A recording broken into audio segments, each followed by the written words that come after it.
नमस्कार दोस्तों, हमारे पिछले video 7 maintenance mistakes to avoid पे हमें काफी सारे कमेंट्स आए, इसलिए आज हम लेके आए हैं एक डेडिकेटेड वीडियो जहां हम मेंटेनेंस से रिलेटेड सारे सवालों का एक एक करके जवाब देंगे। मैं हूं सुप्रदा और मैं सोलर स्क्वायर मेंटेनेंस सॉफ्टवेयर और मोबाइल ऐप के प्रोडक्ट को लीड करती हूँ। नमस्कार दोस्तों, मेरा नाम है प्रणव और मैं generation and performance monitoring team को लीड करता हूँ। और मेरा नाम अभय है, मैं ऑपरेशंस एंड मेंटेनेंस की टीम को लीड करता हूँ। और हम चाहते हैं कि इस वीडियो के द्वारा आपके मन में कोई भी शंका या डाउट ना रहे और आप अपने रूफटॉप सोलर से बेस्ट आउटपुट पा सके। तो चलिए बिना किसी देरी के शुरू करते हैं। सबसे पहला सवाल, क्या सोलर पैनल्स को मेंटेनेंस लगता है? तो ये एक बहुत इम्पोर्टेंट सवाल है जिसके अराउंड लोगों के काफी मिसकंसेप्शंस होते हैं। तो इस सवाल का जवाब है हाँ, रूफटॉप सोलर को मेंटेनेंस लगता है। कई लोगों को गलतफहमी होती है कि सोलर लग गया, चलो काम खत्म, अब 25 साल तक मुफ्त बिजली देता रहेगा। लेकिन सच बात यह है कि जैसे आपके कार, स्कूटर, एसी, आरओ को टाइम टू टाइम सर्विस करवाना पड़ता है ताकि वो अपनी बेस्ट परफॉर्मेंस दे सके, वैसे ही सोलर पैनल्स को भी टाइम टू टाइम मेंटेन करना जरूरी है ताकि वो भी अपना बेस्ट पावर आउटपुट आपको दे सके। सोलर पैनल्स पर धूल, मिट्टी, कंस्ट्रक्शन डस्ट, बर्ड ड्रॉपिंग्स वगैरह अगर जम जाए तो पैनल्स की लाइट अब्सॉर्ब करने की क्षमता गिर जाती है, जिससे उनका पावर आउटपुट बहुत ड्रॉप हो जाता है। इसके अलावा कई और इश्यूज भी आ सकते हैं, जैसे केबल्स का लूज हो जाना या इन्वर्टर में कोई फॉल्ट आ जाना, जिनकी वजह से सोलर आउटपुट कट जाता है। तो इसलिए आपके सोलर सिस्टम का रेगुलर मेंटेनेंस बहुत जरूरी है, तब भी वो 25 साल तक आपको बेस्ट आउटपुट दे पाएगा। अगला सवाल, सोलर पैनल्स को कितनी बार क्लीन करने की जरूरत होती है? सोलर पैनल्स को रेगुलरली मंथ में एक बार मिनिमम क्लीनिंग की ज़रूरत होती है। ऐसा इसलिए रिकमेंडेड है क्योंकि अगर हम पैनल्स को 3 महीने तक लगातार क्लीन ना करें तो उसके ऊपर डस्ट की एक मोटी लेयर डिपॉजिट हो जाती है। इंडिया पर्टिकुलरली एक डस्टी कंट्री है जहां अलग अलग शहरों में 0.4 to 0.8% तक सॉइलिंग होती है। इसका ये मतलब है कि अगर आपने 1 महीने तक पैनल्स की क्लीनिंग नहीं करी तो उसके परफॉर्मेंस में 6 to 15% तक ड्रॉप एक्सपेक्टेड है। वहीं आप अगर हाई पोल्यूटेंट एरियाज में हैं, जैसे हाईवेज के पास में या किसी इंडस्ट्रियल जोन के आसपास, तो व्हीकल एमिशन या इंडस्ट्रियल पॉल्यूटेंट्स और कार्बन डिपोजिशन मिलके एक पतली सूट की लेयर आपके पैनल्स पे बना देते हैं, जिसकी वजह से आपको लगता है कि पैनल्स क्लीन है, बट वाकई में उनके ऊपर सॉइलिंग की एक लेयर रहती है। ऐसे में हमें मंथली मिनिमम एक बार क्लीन करना रिकमेंड करते हैं। इसके अलावा अगर आप इंडस्ट्रियल जोन में हैं तो आपकी क्लीनिंग फ्रीक्वेंसी और जरूरत के हिसाब से बढ़ाई जा सकती है। अगला सवाल, एएमसी लेना जरूरी होता है क्या? एएमसी यानी एनुअल मेंटेनेंस कॉन्ट्रैक्ट, ये होता है एक कस्टमर और एक रूफटॉप सोलर कंपनी के बीच। एएमसी लेना बहुत ज्यादा फायदेमंद हो सकता है। एएमसी के थ्रू पैनल की time to time cleaning, system health checkups और छोटे प्रॉब्लम्स पहले से ही डिटेक्ट हो जाते हैं और एक टेक्निकली साउंड प्रोफेशनल जाके उनको रिजॉल्व कर देता है, जिससे आपके सोलर सिस्टम की परफॉर्मेंस स्टेबल रहती है, अनएक्सपेक्टेड रिपेयर कॉस्ट कम हो जाती है और आपकी सोलर सिस्टम की लाइफ भी बढ़ जाती है। अगला सवाल, आपके सोलर एएमसी में क्या क्या होता है? उससे पहले हम समझ लेते हैं एएमसी क्या होता है। एएमसी का फुल फॉर्म है एनुअल मेंटेनेंस कॉन्ट्रैक्ट, जो आप आपके पार्टनर के साथ करेंगे जो आपका ऑपरेशंस और मेंटेनेंस करते हैं आपके सोलर रूफटॉप के लिए। सबसे पहले जो हम करते हैं वो हमारे ट्रेन टेक्नीशियन उनका पूरा किट लेके आपके घर पे आते हैं।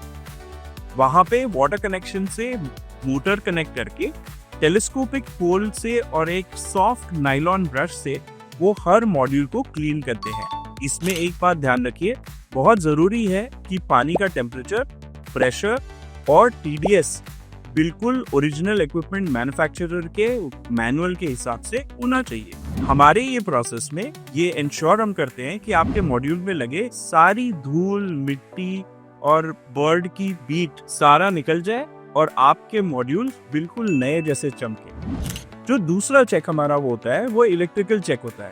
ये इलेक्ट्रिकल चेक आपके मॉड्यूल, आपकी अर्थिंग, आपका हर connector, AC distribution box, inverter, इन सब पे किया जाता है, जहाँ पे हम करंट, वोल्टेज और बाकी की इलेक्ट्रिकल पैरामीटर्स को चेक करते हैं। तीसरा point, mechanical checks. Mechanical checks में हम मॉड्यूल माउंटिंग स्ट्रक्चर को फाउंडेशन से लेके उस बोल्ट तक जो आपके पीवी मॉड्यूल को कनेक्ट होता है वहां तक हम चेक करते हैं। उसमें लार्जली हम उसका टाइटनिंग और रस्टिंग चेक करते हैं। अगर आपका सोलर स्क्वायर का स्ट्रक्चर है तो वो प्रीफैब है, हॉट टिप गैल्वेनाइज्ड है, तो रस्टिंग के चांसेस नहीं है। बट अगर आपके कोई और स्ट्रक्चर्स है और वहां पे रस्टिंग है, हम डी रस्टिंग की प्रोसेस भी करते हैं। इसके अलावा एक बहुत इंपॉर्टेंट रोल जो हमारी टीम प्ले करती है वो है रिमोट परफॉर्मेंस एनालिसिस का, जो सेंट्रली इंदौर में बैठ के आपके प्लांट की मॉनिटरिंग करते हैं परफॉर्मेंस के लिए, ताकि अगर कोई गड़बड़ हो भी जाए तो वो पकड़ के उसको बिल्कुल जल्दी से ठीक कर दे। और इन चारों चीजों से अगर कोई इशू निकलता भी है तो पांचवी चीज होती है करेक्टिव मेंटेनेंस, जिसमें हमारी टीम मॉड्यूल से लेके इन्वर्टर तक कहीं पे भी अगर कोई भी गड़बड़ हो, जितनी जल्दी हो सके आके फिक्स भी कर देंगे। गुड जीरो कस्टमर्स के लिए तो मॉड्यूल और इन्वर्टर फ्री में रिप्लेस हम कर देते हैं। अगला सवाल, मेंटेनेंस का जिम्मेदार कौन होता है? अगर आपको कंप्लीट पीस ऑफ माइंड चाहिए तो आपकी रूफटॉप सोलर कंपनी या किसी थर्ड पार्टी मेंटेनेंस सर्विस से आप मिनिमम 5 साल की मेंटेनेंस मांग लीजिए। अगर आपका वेंडर बोलता है कि यार मेंटेनेंस का क्या है, आप खुद ही कर लो, तो ऊपर दिया गया वीडियो जरूर देखना। अगर आपके घर रूफटॉप सोलर लगा है और वेंडर से मेंटेनेंस नहीं मिल रहा तो नीचे दिए गए इनबाउंड नंबर पे जरूर कॉल कीजिए। अगर आप अपनी रूफटॉप सोलर कंपनी से मेंटेनेंस नहीं लेते हो तो बेसिक मेंटेनेंस जैसे पैनल्स की सफाई और जनरेशन मॉनिटरिंग आपको खुद किसी थर्ड पार्टी से करवानी होती है, और मेजर फॉल्ट्स के लिए third party vendor paid service देती है। अगला सवाल, अगर एएमसी ना ली हो तो इमरजेंसी रिपेयर का कॉस्ट कितना आ सकता है? अगर आपने एएमसी नहीं लिया तो इमरजेंसी रिपेयर का कॉस्ट सिचुएशन के हिसाब से काफी चेंज हो सकता है। अगर छोटे रिपेयर्स है जैसे वायरिंग फिक्स, एमसीबी फिक्स या कॉन्ड्यूट पाइप फिक्स, तो वो कम पैसों में हो जाएंगे। लेकिन अगर मेजर कंपोनेंट जैसे इन्वर्टर को रिप्लेस करना पड़े, अगर आपकी वारंटी खत्म हुई हो, तो वो कॉस्ट बहुत ज्यादा हो सकता है डिपेंडिंग ऑन इन्वर्टर टाइप और ब्रांड। पैनल रिप्लेसमेंट भी काफी महंगा पड़ सकता है अगर किसी पैनल को डैमेज रिपेयर या रिप्लेस करना पड़े। एएमसी ना होने पर बड़े ब्रेकडाउन की कॉस्ट काफी ज्यादा हो सकती है। रेगुलर मेंटेनेंस से ऐसे इमरजेंसीज और बड़ी एक्सपेंसेस दोनों कम होते हैं, इसलिए सोलर विद मेंटेनेंस लेना जरूरी होता है। बहुत जरूरी है कि आपके एएमसी में रिप्लेसमेंट एंड रिपेयर्स दोनों इंक्लूडेड हो। अगला सवाल, अगर पैनल्स डर्टी हो जाएं तो जनरेशन कितनी कम हो जाती है? मशहूर थिंक टैंक CEEW और PV डायग्नोस्टिक्स द्वारा की गई एक स्टडी के मुताबिक अगर सोलर पैनल्स को 2 या 3 महीने तक मेंटेनेंस नहीं किया जाए तो डस्ट डिपोजिशन की वजह से पैनल्स का जनरेशन 30% तक गिर जाता है। जी हाँ, 1 या 2% नहीं, 30%। प्रोडक्ट फेलियर और मैन्युफैक्चरर की वारंटी वॉइड हो जाएगी, वो अलग। इसलिए पैनल्स की रेगुलर डीप क्लीनिंग करके सोलर सिस्टम्स को प्रोफेशनल तरीके से इलेक्ट्रिकली एंड मैकेनिकली मेंटेन करना जरूरी होता है, ताकि वो मैक्सिमम पोटेंशियल पे बिजली बनाए और आप सोलर लगवा के हजारों लाखों में बिल सेविंग्स का फायदा उठा सकें। अगला सवाल, क्या मैं खुद सोलर मेंटेनेंस कर सकता हूँ? सोलर पैनल्स पे धूप गिरते ही डीसी पावर जनरेट इमीडिएटली करने लगता है और आपके घर के 230 वोल्ट से 400 वोल्ट के सिस्टम से कई ज्यादा वोल्टेज पे होता है। अगर कोई पैनल क्रैक या डिफेक्टिव हो तो आपको बिजली का एक बड़ा झटका लग सकता है। ऐसे में बिना पूरी जानकारी के घर में क्लीनिंग के लिए यूज होने वाले पोछा, सूखा कपड़ा, वाइपर, झाड़ू, मॉप या बकेट और मग्गे से क्लीनिंग करना जानदायक हो सकता है। खुद से मेंटेनेंस करने में 2 बड़े खतरे हैं। एक, आपको क्योंकि आपको ट्रेनिंग और पर्सनल प्रोटेक्टिव इक्विपमेंट नहीं मिलती।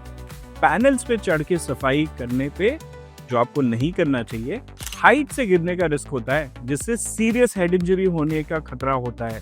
आपको ब्रोकन पैनल या लूज वायरिंग से डीसी का शॉक लग सकता है, और अगर आपका संतुलन कहीं हिला और आप गिरे तो राफ्टर या पर्लिन से कट भी हो सकता है। दूसरा, आपके रूफटॉप सोलर को सोलर पैनल्स की ग्लास लेयर पे स्क्रैचेस आ सकते हैं।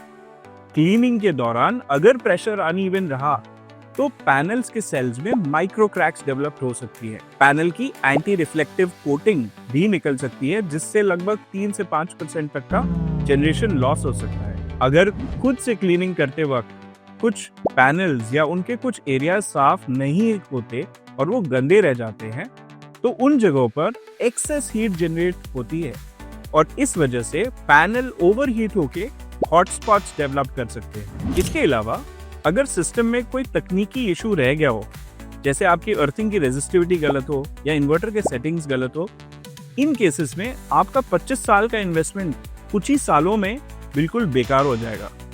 ऊपर से चंद पैसे बचाने के लिए खुद से मेंटेनेंस करने की वजह से आपकी वारंटीज भी वॉइड हो सकती है, क्योंकि आपके मॉड्यूल और इन्वर्टर के मैनुअल पे लिखा हुआ है कि सिर्फ ट्रेन्ड और ऑथराइज पर्सनल ही इसका मेंटेनेंस कर सकते हैं। इसीलिए खुद से सोलर क्लीनिंग या मेंटेनेंस करना बिल्कुल ही रेकमेंड नहीं करते हम। सोलर मेंटेनेंस हमेशा ट्रेन्ड और एक्सपीरियंस प्रोफेशनल से ही करवाएं, ताकि आपका सोलर सिस्टम 25 साल तक स्मूथली चले और आपके लिए लगातार मुफ्त बिजली जनरेट करते रहे। अगला सवाल, सोलर पैनल्स क्लीनिंग के लिए कौन से टूल्स का यूज करना चाहिए?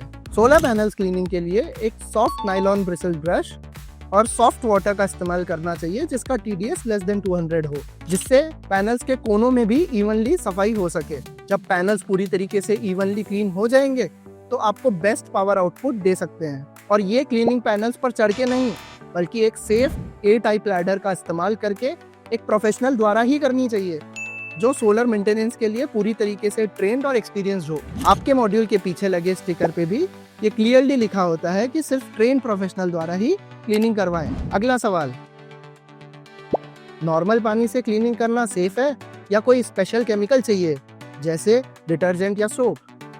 तो सोलर पैनल सिर्फ सॉफ्ट वाटर जिसका TDS लेस देन 200 हो उसी से क्लीन करना चाहिए, ना कि कोई special chemical, soap, acid, phenyl या शैम्पू का यूज करके। ऐसा इसलिए क्योंकि सोलर पैनल्स पे एक एंटी रिफ्लेक्टिव कोटिंग होती है जो पैनल्स पे लाइट को इफेक्टिवली अब्सॉर्ब करवाने का काम करती है, लेकिन हार्श केमिकल्स के यूज से ये एंटी रिफ्लेक्टिव कोटिंग रिमूव हो सकती है या पूरी तरीके से वैनिश हो सकती है। नतीजा, पैनल्स की एफिशिएंसी गिर जाती है, परफॉर्मेंस डाउन हो जाती है और कंप्लीटली वारंटी वॉइड भी हो सकती है। इसलिए सोलर पैनल्स क्लीनिंग के लिए सिर्फ प्लेन वाटर और सॉफ्ट नाइलॉन ब्रश का इस्तेमाल करना जरूरी है, ना कि कोई स्पेशल केमिकल्स। लेकिन अगर सोलर पैनल्स पे कोई कंक्रीट या हार्ड सॉइलिंग की लेयर डिपॉजिट हो जाए तो non acidic OEM approved chemical से क्लीनिंग करवा सकते हैं।